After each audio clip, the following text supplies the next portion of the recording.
Hello everyone. आज से हम लोग स्टार्ट कर रहे हैं टारगेट प्रीलिम्स के लिए क्विज़, यानी कि जो करंट अफेयर्स होते हैं उन्हें हम जो भी करंट अफेयर्स में चल रहा है, जैसे आज अक्टूबर 2 है सो अक्टूबर 1 एंड अक्टूबर 2 के हम क्विज़ करेंगे।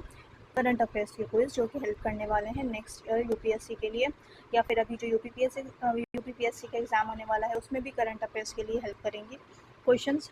सो चैनल पे बने रहिए, चैनल को सब्सक्राइब कर लीजिए। काफ़ी दिनों से मैं एक्टिव नहीं थी चैनल पे, बट अब इंशाल्लाह हम रोज़ एक्टिव रहेंगे और मैं कोशिश करूँगी कि रोज़ आप लोगों के लिए न्यू कंटेंट लेके आऊँ। सो चैनल को सब्सक्राइब कर लीजिएगा और बेल आइकन को ज़रूर प्रेस कर लेना, ताकि जो भी वीडियोज़ मैं अपलोड करूँ आप लोगों तक ज़रूर पहुँचे। सो यहाँ पे जो है हम फर्स्ट क्वेश्चन देखेंगे, तो यहाँ पे क्या है, consider the following statements with respect to the outbreak of the Marburg viral disease.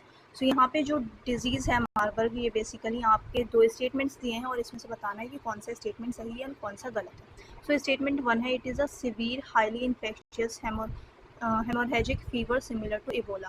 So Ebola disease के बारे में आपने पढ़ा होगा, ये काफ़ी न्यूज़ में रहा था। सो यहाँ पे बोला गया है कि ये इसी डिजीज़ की तरह सिवियर डिजीज़ है।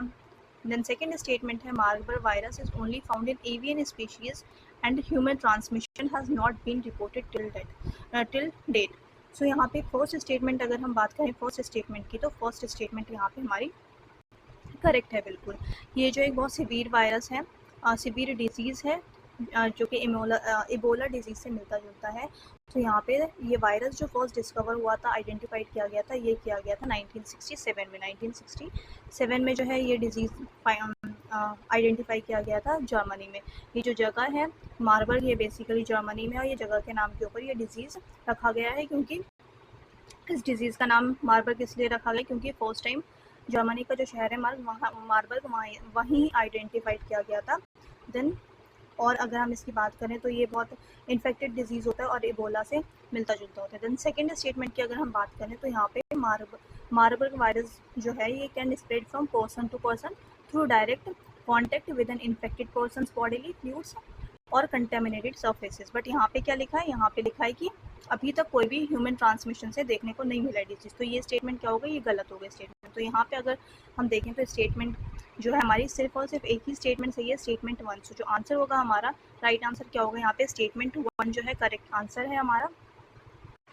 और अगर इस डिज़ीज़ की बात करें कि ये डिज़ीज़ जो है बेसिकली कैसे स्प्रेड हुआ, सो ये अफ्रीकन फ्रूट बैट की वजह से जो है ये स्प्रेड हुआ, अफ्रीकन फ्रूट बैट। सो ये 1967 में डिस्कवर किया गया था जर्मनी से। ये कुछ बेसिक्स पॉइंट्स हैं, फैक्ट्स हैं जो कि आपको याद रखना है। देन नेक्स्ट क्वेश्चन क्या है हमारा,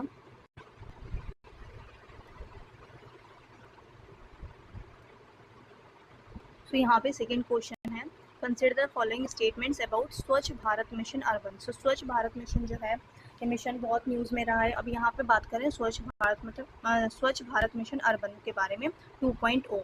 सो ये जो है लॉन्च हुआ था 2021 में। फर्स्ट स्टेटमेंट कह रही है कि 2021 में लॉन्च हुआ था फॉर 5 ईयर्स के लिए। एंड सेकेंड स्टेटमेंट है, it consist a new component of used water management for cities with more than 1 lakh population. And third statement क्या है, द नोडल मिनिस्ट्री फॉर स्वच्छ Bharat mission urban is the ministry of जल शक्ति। सो यहाँ पे जो है हर स्टेटमेंट आपको बहुत ही केयरफुली पढ़ना है। और जब अगर हम क्वेश्चंस कर रहे हैं तो आप लोग पहले पॉज करके खुद आंसर देने की कोशिश करें, उसके बाद जब मैं सॉल्व करूँगी तो फिर आप लोग देखिएगा कि यहाँ पे एक्सप्लेनेशन क्या है इसकी।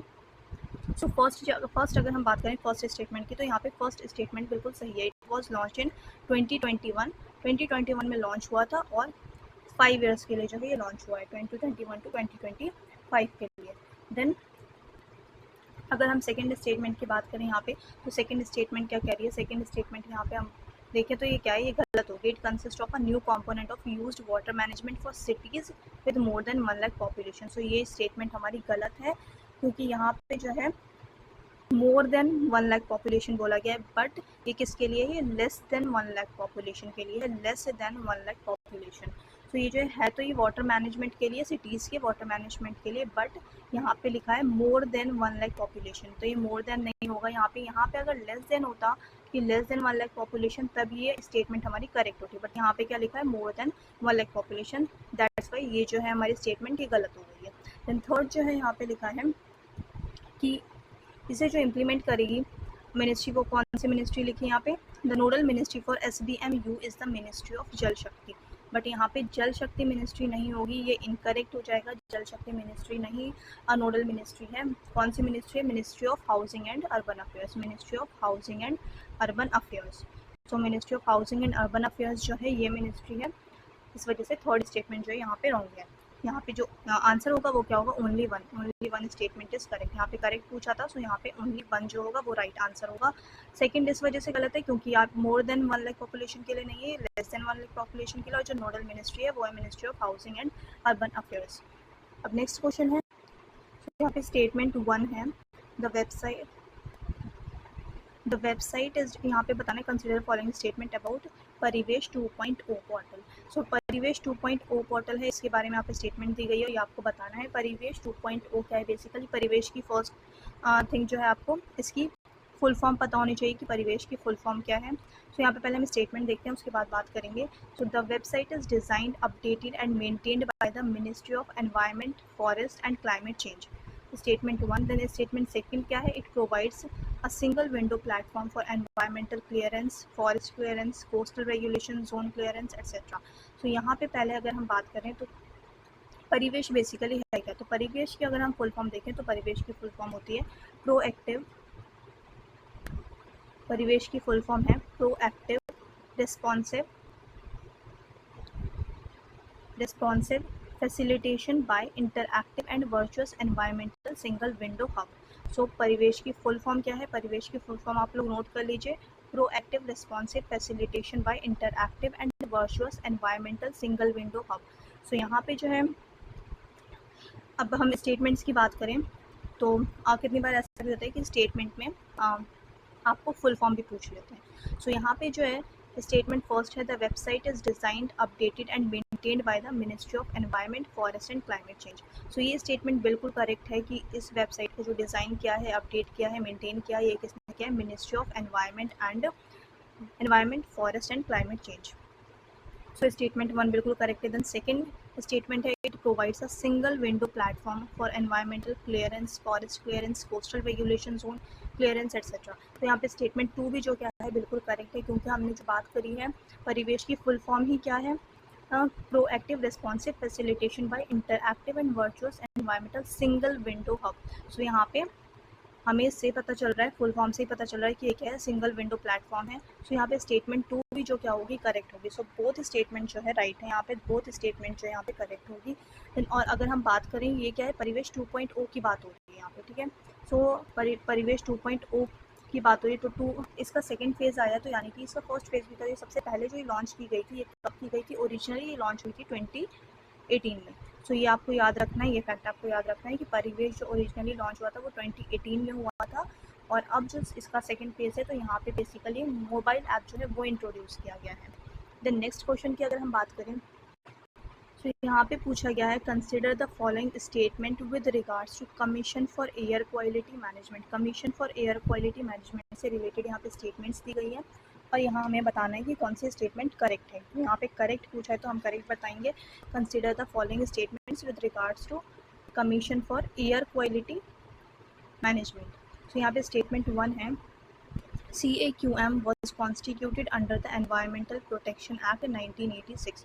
सो यहाँ पे स्टेटमेंट 1 क्या है? स्टेटमेंट 1 बिल्कुल इनकरेक्ट है यहाँ पे, क्योंकि ये 1986 में नहीं कॉन्स्टिट्यूट हुई थी। ये जो है commission for air quality management, air quality management commission जो है वो इस्टेब्लिश कब हुई है? Commission for air quality management ये नेशनल कैपिटल रीजन यानी कि दिल्ली में जो है वो कॉन्स्टिट्यूट की गई है। National capital region and adjoining areas act 2021 के तहत जो है CAQM जो है कॉन्स्टिट्यूट की गई है। सो कौन सा एक्ट है ये? 2021 में लॉन्च हुई है, under the act of commission for air quality management in national capital region and adjoining areas act 2021। सो ये आपको पता होना चाहिए। सो स्टेटमेंट 1 जो यहाँ पे करेक्ट है, 1986 नहीं होगा। एनवायरमेंट प्रोटेक्शन एक्ट 1986 नहीं है इसका आंसर। इसका आंसर है commission for air quality management in national capital region and adjoining areas act 2021। Then यहाँ पे सेकेंड स्टेटमेंट की अगर हम बात करें, फर्स्ट स्टेटमेंट इनकरेक्ट है। देन सेकेंड स्टेटमेंट जो है, the powers of the commission include preparing codes and guidelines, issuing directions etcetera which will binding on the concerned person और एंटिटीज। सो यहाँ पे ये स्टेटमेंट क्या होगी, ये स्टेटमेंट बिल्कुल सही है कि जो पावर है कमीशन की प्रिपेयर करना कोर्स को, गाइडलाइंस को और उसे इशू करना, डायरेक्शन इशूज़ करना, सो ये जो है ये बाइंडिंग होगी कंसर्न पर्सन्स और एंटिटीज़, सो ये बिल्कुल बाइंडिंग होगी। तो सेकंड ऑप्शन जो है यहाँ पे बिल्कुल करेक्ट है। अगर हम थर्ड स्टेटमेंट की बात करें, the commission has the power to impose and collect environmental compensation from farmers involved in stubble burning। सो ये क्या है, ये बिल्कुल करेक्ट ऑप्शन है, क्योंकि यहाँ पे अगर हम देखें एयर क्वालिटी जो है बहुत ज़्यादा ख़राब हो गई है, तो इस वजह से ये डिसीजन लिए गए हैं, इस वजह से इस बोर्ड को कॉन्स्टिट्यूट किया गया है। तो यहाँ पे जो कमीशन है वो इम्पोज कर सकती है और कलेक्ट कर सकती है एनवायरमेंटल कंपनसेशन फार्मर्स से। तो यहाँ पे जो करेक्ट स्टेटमेंट होगी सेकंड एंड थ्री जो है हमारे पास 2 और 3 करेक्ट स्टेटमेंट है। फर्स्ट जो है हमारे पास ये इनकरेक्ट है, 1986 नहीं है, आपको याद रखना है 2021 में कॉन्स्टिट्यूट किया गया था ये commission. Then next question is the three nation grouping IBSA यानी कि India, Brazil and South Africa established in 2003 under which declaration. So यहाँ पे जो है ऑप्शंस नहीं आए हैं, मैं आपको इसका आंसर बताती हूँ। सो ये फर्स्ट चीज़ आपको क्या ध्यान में रखनी है कि इब्सा जो है यानी कि India, Brazil and South Africa जो है ये बेसिकली एक फोरम है इंडिया का, ब्राज़ील का एंड साउथ अफ्रीका का, जिसे इब्सा कहते हैं। सो ये इस्टेब्लिश हुआ था 2003 में। एक तो ये फैक्ट आपको याद रखना है, और ये किस यहाँ पे पूछा है कि कौन सी डिक्लेरेशन के बाद इसे इस्टेब्लिश किया गया था। सो अगर हम बात करें तो ब्रेसिला डिक्लेरेशन। सो ब्रेसिला डिक्लेरेशन जो है डबल एल आएगा। सो ब्रेसिला डिक्लेरेशन के बाद जो है इसे कॉन्स्टिट्यूट किया गया था इब्सा को 2003 में। सो ये फैक्ट आपको याद रखना है। और इसमें प्रेसिडेंसी की अगर हम बात करें तो प्रेसिडेंसी जो है रोटेटिंग प्रेसिडेंसी होती है इंडिया की, ब्राज़ील की एंड साउथ अफ्रीका की, एंड 2023 में इसे 20 ईयर्स कंप्लीट हो गए थे। सो ये भी आपको याद रखना है। सो यहाँ पे नेक्स्ट क्वेश्चन है हमारे पास, consider the following statement with respect to La Nina and El Nino climatic patterns. So La Nina and El Nino climatic pattern से रिलेटेड स्टेटमेंट दी गई है। यहाँ पे हम बताना है कौन सा करेक्ट है एंड कौन सा इनकरेक्ट है। सो स्टेटमेंट 1 जो है यहाँ पे बोला गया, La Nina is the cool phase of ENSO, यानी कि एनसो मतलब El Nino southern oscillation cycle during which the tropical western Pacific ocean has relatively cooler surface temperature। so यहाँ पे जो है अगर आप देखेंगे तो ये क्या है, तो यहाँ पे एक चीज़ बस आपको देखने, अगर हम देखेंगे तो ये पूरी स्टेटमेंट करेक्ट हमें दिख रही है, पर यहाँ पे करेक्ट नहीं है। यहाँ पे सिर्फ ये वेस्टर्न की जगह यहाँ पे अगर ईस्टर्न होता तब ये बिल्कुल करेक्ट आंसर होता हमारा, बट ये यहाँ पे वेस्टर्न पूछ लिया है, वेस्टर्न कह दिया, तो ये हमारा इनकरेक्ट स्टेटमेंट हो जाएगा।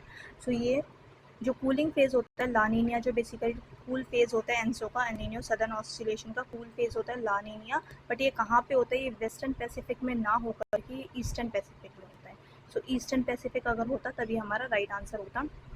यहाँ पे वेस्टर्न बोला है तो ये हमारा इनकरेक्ट स्टेटमेंट है।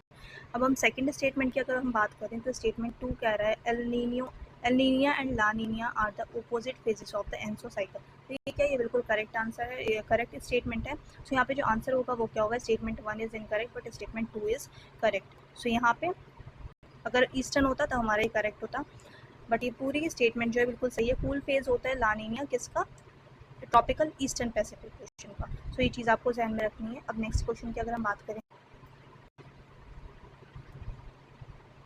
So consider the following statement about Asian elephants. Asian elephant से रिलेटेड यहाँ पे स्टेटमेंट है, ये हमें बताना है कौन सा करेक्ट स्टेटमेंट है एंड कौन सा इनकरेक्ट है। यहाँ पे पूछा है not correct, so not correct यहाँ पे कौन सा है, तो हमने ये देखना है पहले करेक्ट कौन सा है। So to improve the status of wild elephants, government of India started project elephant in the year 2002। So यहाँ पे फर्स्ट स्टेटमेंट जो है यहाँ पे हमारी इनकरेक्ट हो जाएगी, क्योंकि जो ये प्रोजेक्ट एलिफेंट लॉन्च किया था ये 2002 में लॉन्च नहीं हुआ था, ये हुआ था 1992 में। सो ये आपको याद रखना है, प्रोजेक्ट एलिफेंट 1992, और ये 23 स्टेट्स में जो है 23 स्टेट्स में से इम्प्लीमेंट किया गया था, जो एलिफेंट की पॉपुलेशन थी उसको बेसिकली इंक्रीज़ करने के लिए। सो यहाँ पे 2002 ना होकर के 1992 होगा, 23 स्टेट्स में इम्प्लीमेंट किया गया था, ये आपको याद रखना है। और India has the largest number of wild Asian elephants, it is about 60% of the species global population. So ये चीज़ आपको याद रखनी है कि 60% ग्लोबल पॉपुलेशन है जो एलिफेंट की, ग्लोबल पॉपुलेशन की बात करें अगर हम एलिफेंट की, तो 60% इंडिया में मिलता है हमें। और ये क्वेश्चन पीसीएस वगैरह में और स्टेटमेंट वाइज यूपीएससी में पूछ लेते हैं कि किस स्टेट में सबसे ज़्यादा पॉपुलेशन है। सो कर्नाटका जो है फर्स्ट स्टेट है जहाँ पे पॉपुलेशन सबसे ज़्यादा है एलिफेंट्स की। Karnataka first, then second number की अगर हम बात करें तो सेकंड पे है कर्नाटका के बाद असम एंड थर्ड पे है Kerala. So Karnataka, then Kerala, then Assam. तो ये आपको याद रखना है कि Karnataka has the highest number of elephants followed by Assam and Kerala. So यहाँ पे फर्स्ट स्टेटमेंट देखें तो ये इनकरेक्ट हो जाएगी। देन सेकंड स्टेटमेंट की अगर हम बात करते हैं कि IUCN status of Asian elephant is critically endangered. So ये चीज़ें जो IUCN स्टेटस है, ये सब चीज़ें आपको जो भी करंट अफेयर्स में हो ये बहुत अच्छे से करनी है। सो क्रिटिकली एंडेंजर्ड नहीं है, जो एशियन एलिफेंट्स हैं वो IUCN स्टेटस में एंडेंजर्ड है। सो ये भी स्टेटमेंट क्या होगी हमारे पास गलत होगा, याद रखना है आपको Asian elephants endangered. Then third statement is elephants are considered as a keystone species due to the critical role they play in maintaining biodiversity and health of forest ecosystem। so ये जो है स्टेटमेंट 3 हमारे पास बिल्कुल correct है कि elephant जो है की स्टोन स्पीशीज़ मानी जाती है। की स्टोन स्पीशीज़ होती है एलिफेंट, ये बायोडाइवर्सिटी को मेंटेन करने में बहुत हेल्प करता है। सो स्टेटमेंट 3 जो यहाँ पे बस करेक्ट है। यहाँ पे क्या पूछा है, नॉट करेक्ट। तो 1 एंड 2 जो है यहाँ पे ओनली 2 स्टेटमेंट इज करेक्ट है, मतलब इस क्वेश्चन के अकॉर्डिंग फॉल्स पूछा था। सो ये दोनों फॉल्स हैं। सो 2 स्टेटमेंट्स हो जाएंगे यहाँ पे रॉन्ग। अब नेक्स्ट क्वेश्चन की बात करते हैं। तो स्टेटमेंट यहाँ पे जो क्वेश्चन पूछा है ये क्या पूछा है, statement consider the following statements about the armed forces special powers act 1958 और एफ्स्पा। सो यहाँ पे स्टेटमेंट 1 क्या है, the act grants extra ordinary powers and immunity to armed forces. ये अभी तक जो हमने पढ़ा, the act grants extra ordinary powers and immunity to armed forces to establish law. So यहाँ तक जो है बिल्कुल करेक्ट आंसर है, करेक्ट स्टेटमेंट है। बट अब अगर आगे हम देखें, and order in any areas, so ये क्या हो जाएगी, अब ये एनी एरियाज की वजह से ये स्टेटमेंट हमारी रॉन्ग है, क्योंकि एनी एरियाज के लिए नहीं है, ये सिर्फ और सिर्फ डिस्टर्ब्ड एरियाज के लिए है। जो armed forces special powers act जो इम्प्लीमेंट किया जाता है, ये सिर्फ और सिर्फ डिस्टर्ब्ड एरियाज़ में किया जाता है, डिस्टर्ब्ड एरियाज़ में। सो यहाँ पे जो है, अगर ये डिस्टर्ब्ड एरियाज़ होता, एनी एरियाज़ कह दिए इस वजह से गलत है, अगर यहाँ पे डिस्टर्ब्ड एरियाज़ होता तब ये हमारा राइट स्टेटमेंट होता। एंड सेकेंड स्टेटमेंट की बात करें, AFSPA is in effect in parts of Nagaland, Arunachal Pradesh, Meghalaya and Assam.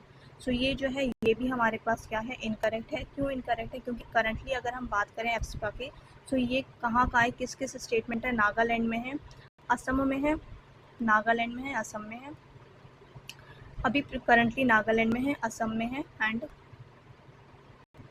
Manipur में है एंड अरुणाचल प्रदेश में। सो अरुणाचल प्रदेश में, बट ये क्या है, मेघालय, मेघालय यहाँ पे दिया है तो मेघालय में नहीं है, इस वजह से सेकंड स्टेटमेंट गलत हो जाएगी। और अगर हम बात करें जम्मू एंड कश्मीर में, सो ये एफ्स्पा जो है जम्मू एंड कश्मीर में 1990 में थी एंड 2015 में अगर हम बात करें, 2015 में इसे लिफ्ट किया गया था त्रिपुरा से।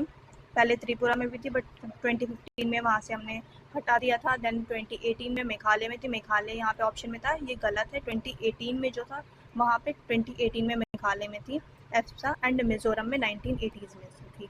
सो अभी करंटली आपको याद रखना है बस कि करंटली कौन कौन से स्टेट है, नागालैंड है, अरुणाचल प्रदेश है, असम है एंड मणिपुर है। सो ये 4 स्टेट्स करंटली है जहाँ पे एफ्स्पा अभी है। So next question is, with reference to India's 8 core sector industries, consider the following statements। तो इंडिया के 8 कोर सेक्टर इंडस्ट्रीज से रिलेटेड स्टेटमेंट्स हैं यहाँ पे। तो स्टेटमेंट 1 क्या कह रही है, the index of 8 core industries is prepared by central statistical office CSO। सो ये CSO नहीं करता है, ये क्या करता है, OEA। OEA क्या है, office of the economic adviser. So office of the economic adviser जो है, जो इंडेक्स 8 कोर इंडस्ट्रीज का प्रिपेयर करता है, वो कौन करता है, office of economic adviser. Office of economic adviser जो कि किसके अंडर आता है, department for promotion of industry and internal trade, DPIIT and ministry of commerce and industry. So ये आपको पता होना चाहिए, CSO नहीं है, OEA है, office of the economic adviser. Then second statement है यहाँ पे, the base year for the index of 8 core industry is 2011 and 2012। So यहाँ पे ये स्टेटमेंट जो है बिल्कुल करेक्ट है। देन थर्ड स्टेटमेंट है, the highest weightage among 8 core industries is given to petroleum refinery products. So यहाँ पे स्टेटमेंट 3 जो है वो भी हमारे पास क्या है, बिल्कुल करेक्ट स्टेटमेंट है। सो 2 एंड 3 जो है यहाँ पे करेक्ट है और फर्स्ट जो है इनकरेक्ट है। तो ये आपको याद करना है। ऑफिस ऑफ इकोनॉमिक एडवाइज़र जो है ये प्रिपेयर करता है index of 8 core industries. The next question is the name of the India's first government funded multi model large language model initiative to revolutionalise public service delivery. So public service delivery के लिए India का कौन सा first government funded multi model AI है? सो ये जो है आपको इसका नाम याद रखना है, भारत जेन। सो इसका नाम आपको याद रखना है भारत जेन जो है, Bharat Gen a pioneering initiative in generative AI designed to revolutionize public service delivery and boost citizen engagement through developing a suite of foundational models in language, speech and computer vision. सो आज के questions October 1 and October 2 के questions हमने current affairs के यहाँ discuss किए हैं। अगर आपको वीडियो अच्छी लगे तो लाइक कर दें, चैनल को सब्सक्राइब कर दें। अब मिलते हैं नेक्स्ट वीडियो में।